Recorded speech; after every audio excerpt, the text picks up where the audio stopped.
Hey sis, welcome to the Sisterhood, Soul, and Strategy podcast, a space for women building businesses that feel as good as they look.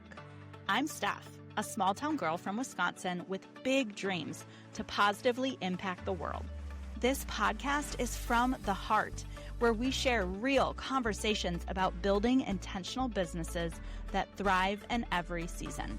And the best part, we talk both soul and strategy, and we wrap it all up in sisterhood. Because let's be real, business is more fun in community. So no matter your age or stage of small business ownership, you stumbled upon this podcast for a reason. Now, let's get to the good stuff. Welcome back to the podcast. My name is Stephanie, and I'm so excited to be joined today by Cailee Rae.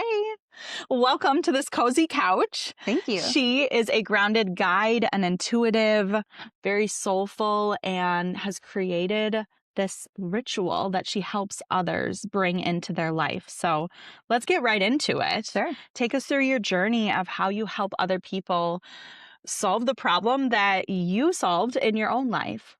Right. Yeah. I mean, I've been in wellness for almost a decade now, and it was just this year. You know how people plant seeds sometimes? Oh, yes. And my friend Heather said, when I look at you, I just see like ritual. And I was like, okay, cool.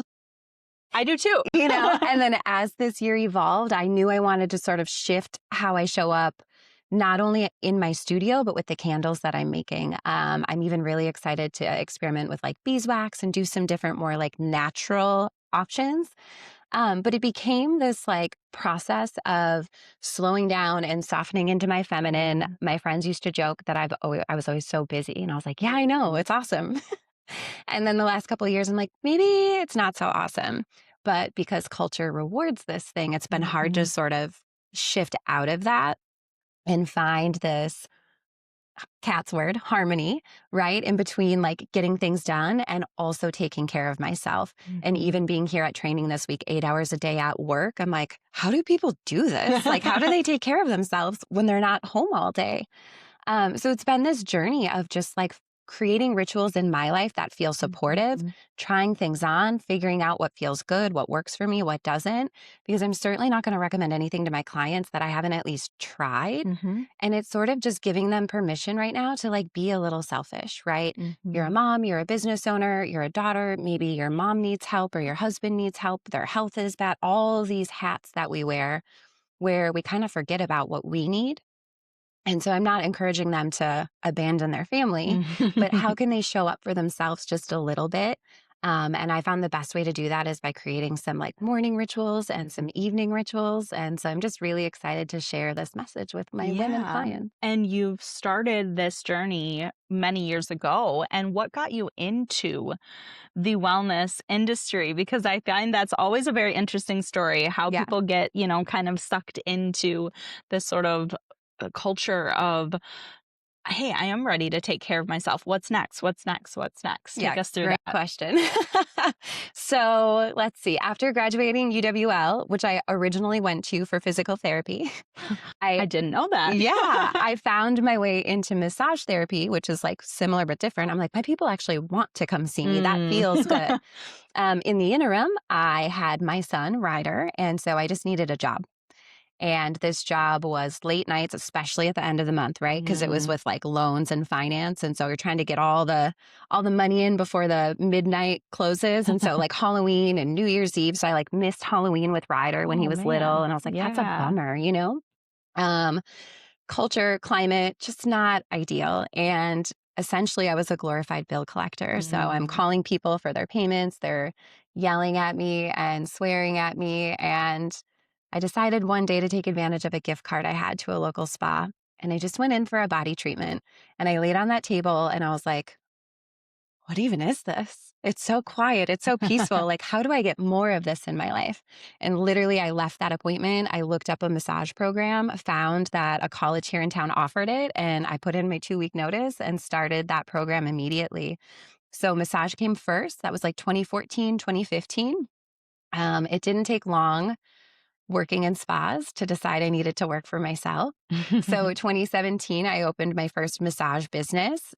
all along that, I had found yoga here. I had been going as a student. And then my favorite studio offered yoga teacher training. So that was next, followed by Reiki, followed by Ayurveda. The doors just opened. Yeah. I just kept, going along this Yeah. way. And I was like, yeah, this is the move. And even if it's, some people, can I swear on here? You say whatever you feel. I was like, some people call this stuff hippy dippy bullshit. And so I've kind of kept some of it to myself. But my last session with the psychic I see, she's like, no, dude, you're a spiritual coach. Like unapologetically lean in. And I think that was the permission I needed this summer to just lean into the hippy dippy bullshit. Like my people will find me and appreciate my message. So I'm happy to be here on this side of it. Yes, absolutely. And I wanted to get to that like starting point and your journey through it, because I think that is so essential to understanding who you are and why you do multiple things and why you're passionate about all of them. But essentially, at the end of the day, they all come back to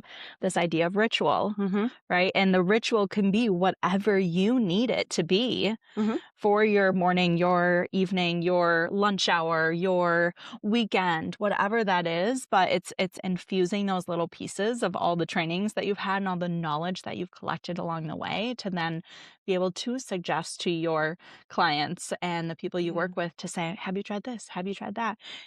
That's the grounded guide. That's the opening the doors, because you had those doors open at some point and look where they brought you, and you just know what's possible on the other side of that. And I love that too. Sure. So your beliefs then have created this ability to lead and serve that past version of yourself. Yeah. So what are some of those beliefs? Yeah. Thinking about this conversation, I was reminded of my professor in massage school. She taught us this idea of unconditional positive regard. And Jeannie, I just love you so much, sister. Like that has never left me. And it's just that no matter who's showing up on your massage table, right? Regardless of their story or what their day looks like, or, when they came in for their last massage, you're not judging them. You're just serving them. And it's really evolved with all the continuing education I've taken into this idea of sacred service. Like, if you're making that time for yourself to come see me for Reiki or massage, whatever we're doing, coaching, I want to honor that time, right? I value your time. And I just love that you're making that space. So it's become really about that ritual, right? I always have a candle lit. So my people know when they come in, like, what scent are you burning today? For Reiki, there's always Palo Santo just to cleanse the air. And I thought, even in my personal life, I make my bed every morning. I literally can't not. It dysregulates my day if I don't. But I was like, what a great quick thing to do in the morning just to set you up for the day. It's like your quick win before you even left the house. You're like, if I don't do anything else today, I made my bed, and I'm like, that's a ritual too. Yes, I love it. It can be as small as that, or it can be, something bigger just to take care of your entire mind, body, and soul. That's amazing. Yeah. And I think that's important too, is these rituals don't have to be this, oh, I'm going to the retreat every February to do this. Just make your bed. That's a ritual. And it's actually better to have these smaller rituals that you are consistent with, I think, than doing nothing for yourself for a whole year, and then you get to that retreat and you're a mess. You can't even enjoy it because you're just you're just spending the whole time decompressing. Yeah. So it doesn't need to be big. It doesn't need to be long. It can be these really small, micro moments where you are taking care of yourself. And I loved what you said too about just the sacred service and how, so often I think we get caught up in the how many people are we serving and how many people are coming. And it's just focus on who's there, who's showing up. Yeah. Those are the people that are excited to be there and that you want to pour back into. So just being in gratitude of that. So let's talk a little bit about who you do serve. Yeah. We're talking about rituals and we're talking about that, but what are the challenges that they are facing when they do come to you, whether it's through massage, Reiki, coaching, all of those things? Yeah, I've really pivoted my sex and relationship coaching from, when I graduated a couple of years ago, thinking I'm going to work with men and my boudoir shoot and the sexy part of sex and relationship coaching. And then as some of my female clients came in and I was having good conversations with them, I was realizing, well, they're not even having sex with their partner at all. It doesn't need to look sexy. Let's figure out what's missing. And a lot of that has come from like the emotional intimacy piece. So that's really important. But they're also showing up and they're kind of like, my husband this and my husband that. And it's getting them to refocus a little bit on their self, right? So it is definitely the woman that I used to be, the woman that is busy, that is outsourcing her worth, that is attending to everyone else's needs, so much so that she doesn't even know what her own needs are. I used to see a life coach, my friend Jamie, I love her to death. And she used to ask me like, well, how does this make you feel? And I remember looking at her and being like, I'm not trying to be an asshole, but I don't know how this makes me feel. I wasn't even in touch enough with my own body to be able to answer a question like that. And so it's taking these women, not men. And if they bring their partners later, cool. I'm here for couples coaching. I love that too, specializing in repair and some of those conversations. But it's really the woman that just needs to like honor herself right now, remember that she was born worthy, and find the rituals that nourish her soul and like bring her peace, even if it's just making her bed in the morning. Yeah. You know? Yep. I love that. And you're probably really are meeting people on different parts of the journey and the different phases of where they're at. But I don't think that we can ever be too far along where we can't learn something from a simple, basic ritual. And yes, sometimes we can look at a list of self-care and self-love activities and think, well, I know all of that. But are we actually doing it, right? Are we actually implementing it? Because at the end of the day, we all know that we need self-care and self-love, but it's making the time for it. And that's where those rituals can really come into play. Yeah. Thank you for saying that. Yeah. Because I agree. Like, we all know this stuff, but we all know we're supposed to get sleep and drink water and eat our vegetables. And there's a reason we're not doing that. That's sort of the work that you're getting to is, okay, so you know it, but why aren't you doing it? The disconnect, right? We know the things, but we're not doing them because for some reason we don't think we're worthy of those things. And that's the deeper piece. That's really the depth, the deep, the deeper work. So awesome. But let's look a little bit to the future. I'm always like, what's coming? How do you see your work evolving? You kind of are at this like pivotal point where you're like, I do all these things. And I think now you're realizing how they all fit together through this ritual of being. So what's next? What is on the horizon for your work evolving?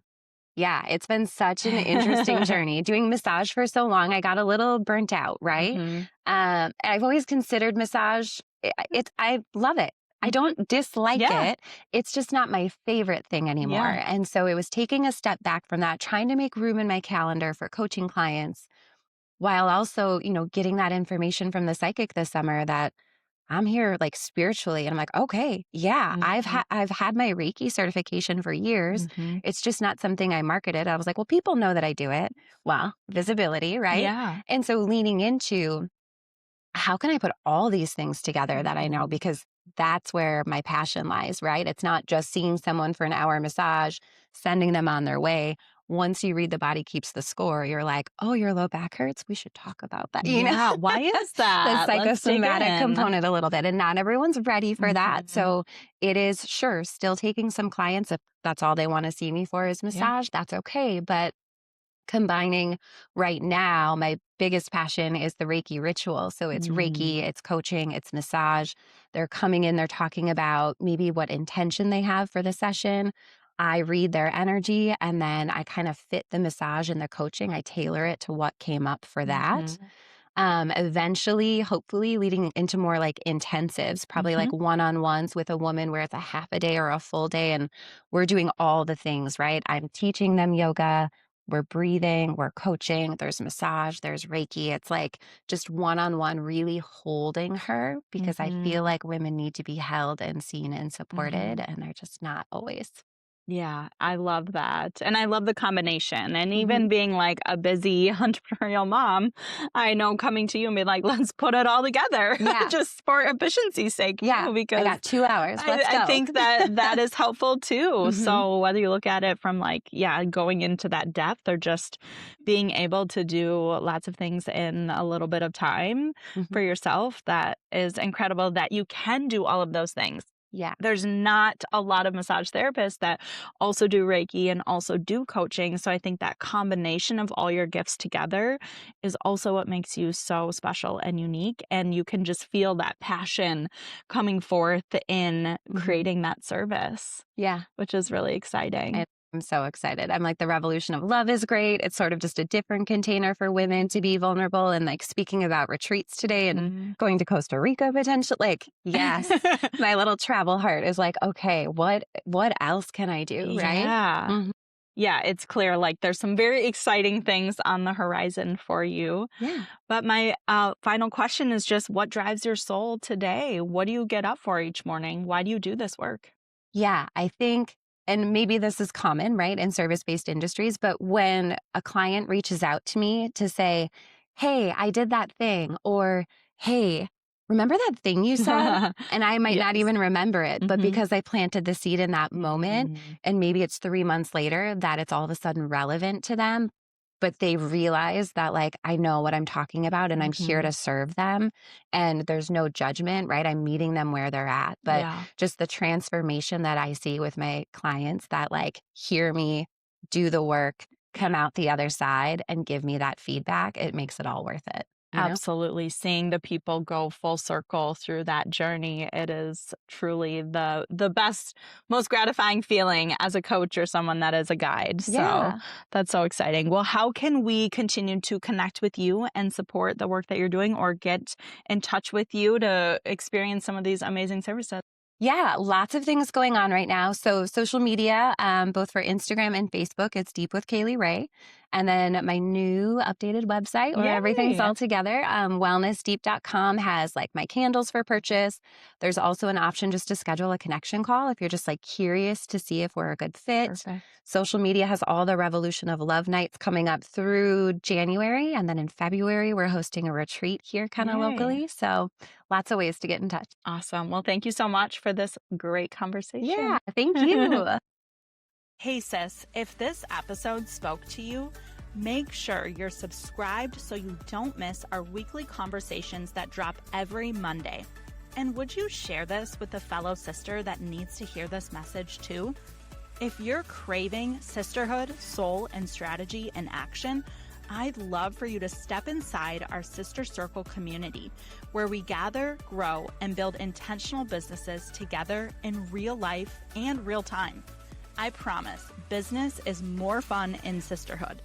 Until next time, keep leading with soul, honoring your season, and don't forget, I'm always cheering for you.